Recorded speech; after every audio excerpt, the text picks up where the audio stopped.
level that would be your favorite grade level.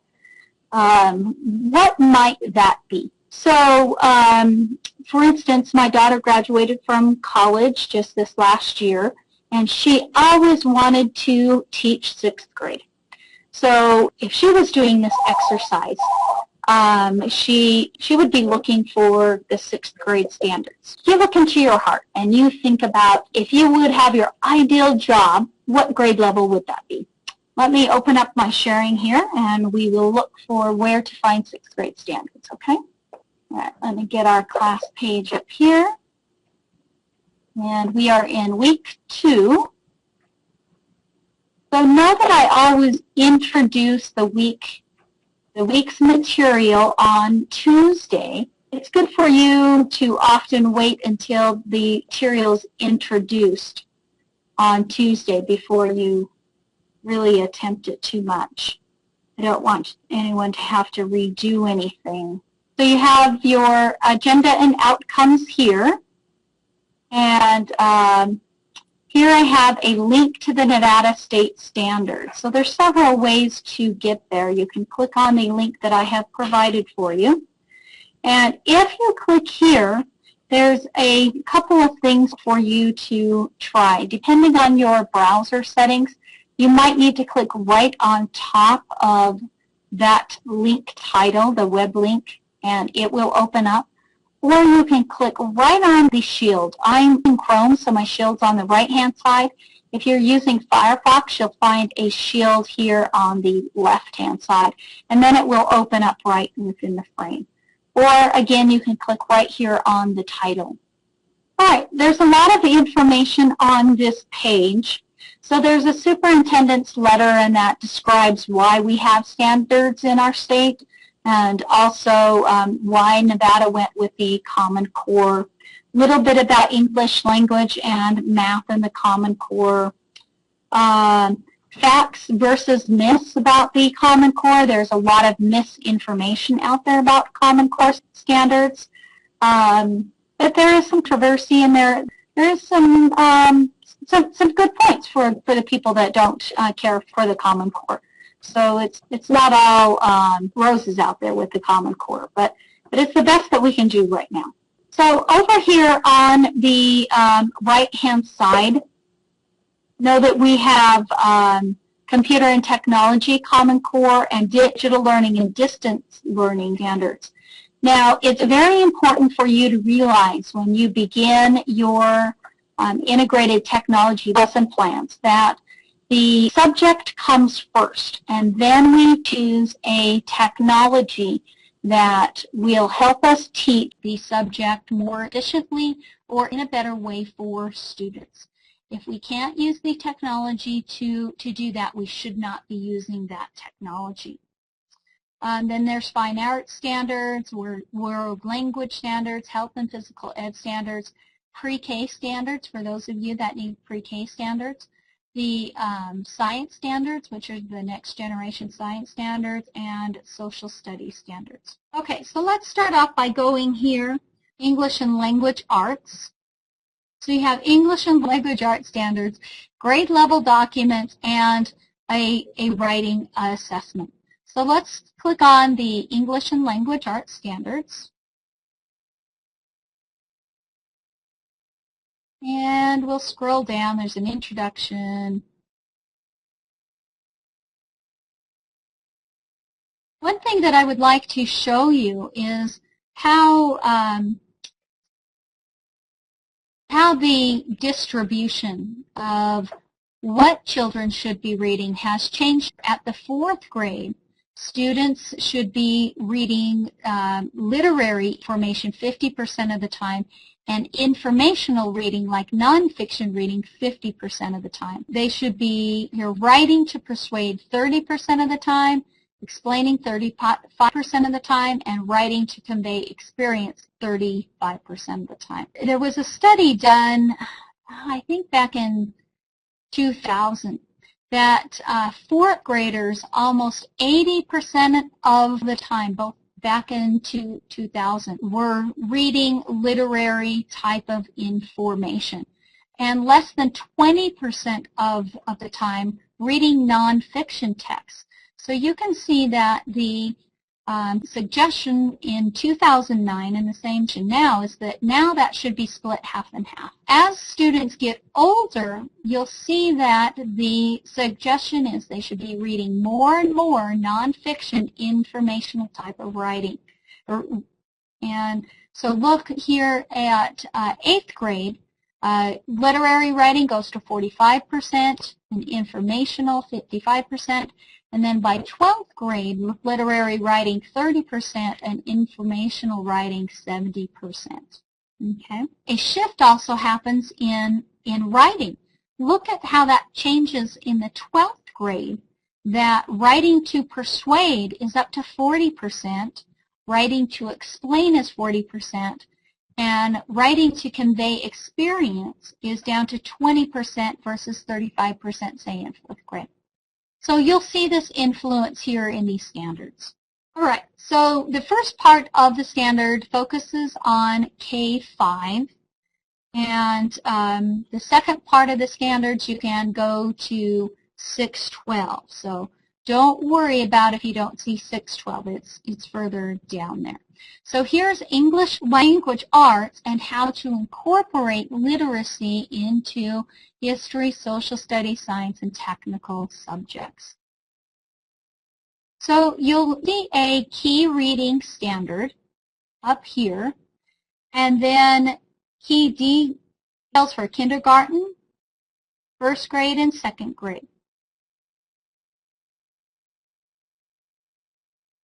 So, for instance, at the kindergarten level, students should be recognizing common types of texts, storybooks, and poems. By the 2nd grade level, they should be describing overall structure of a story, including describing the beginning of a story and how it introduces the story, and the ending of the story, and how the ending concludes the action. So you'll see progression through each of these standards. Now the standards are not perfect, and when you get your classroom, you'll see that you have a wide range of students. Some will still be back in like the end of kindergarten, and some will be towards the 3rd grade level. And then we can use technology to help us differentiate and what we call scaffold the learning in the classroom.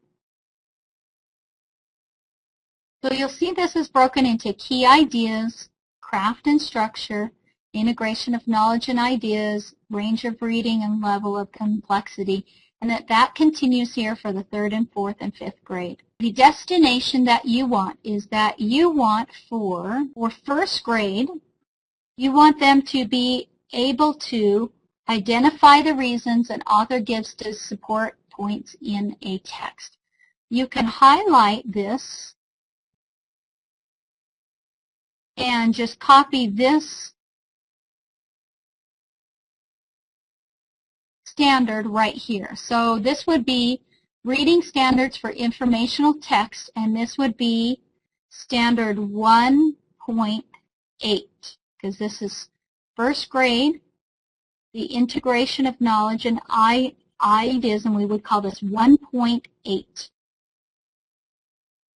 1st grade and the 8th standard under the integration of knowledge and ideas.